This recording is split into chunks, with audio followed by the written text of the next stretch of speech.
Julia McCoy just hit 267,000 subscribers talking about your 5-year window to build wealth. 3,000 people watched in under 3 hours. That's not a content win. That's a pressure gauge. Mark Zuckerberg isn't forecasting anymore. He's reporting. 1 AI employee, 20 humans replaced. Present tense.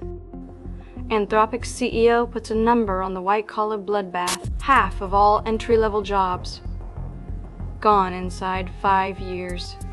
Bill Gates closes it out. Most things. No humans required. Within a decade. And the reason Julia's video is exploding right now is because people feel it, not in the news. In their offices. In their inboxes. In the silence where a junior hire used to sit. But here's where everyone gets the story wrong. This isn't a job story. It's a wealth compression story. And those are not the same thing. Since 1980, worker productivity climbed 81%. Wages climbed 30%. The other 51% went somewhere. Shareholders, executives, owners. AI doesn't close that gap. AI obliterates it. One person with the right tools now does what took entire departments. The company saves millions.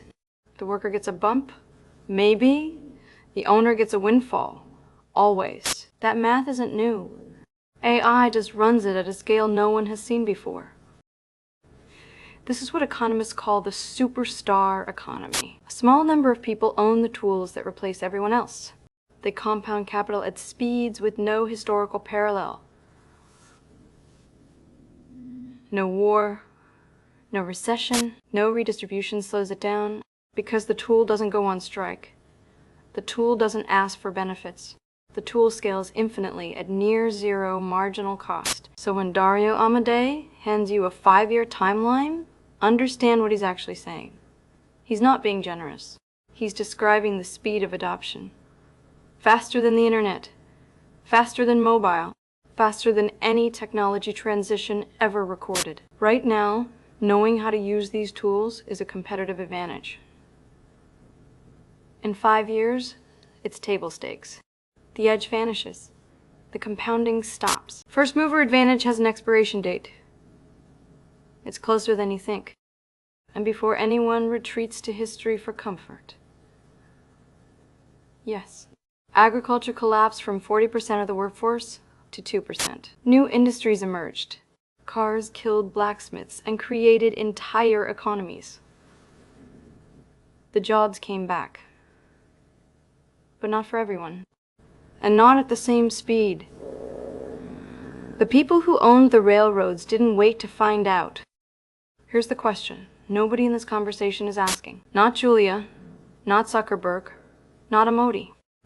Who owns the AI that replaces you? If you're selling labor, you lose. Slowly, then suddenly. If you own capital, you win. Massively, then permanently. That's the binary. And those aren't actually two different choices. They're two different positions on the same conveyor belt. One moves toward accumulation. One moves toward obsolescence. You don't get to stand still. The window Julia's audience felt in under 3 hours. The one that pulled 3,000 people in before most people even woke up. It's the same window you're standing in right now. Learn the tools before they're mandatory. Build income streams while labor still has value. Convert that income into ownership, stocks, assets, anything that compounds without you. Kill fixed costs. High debt plus thin margins plus technological disruption is a specific kind of trap. And focus. 4 hours of genuine, undistracted work beats 40 hours of noise.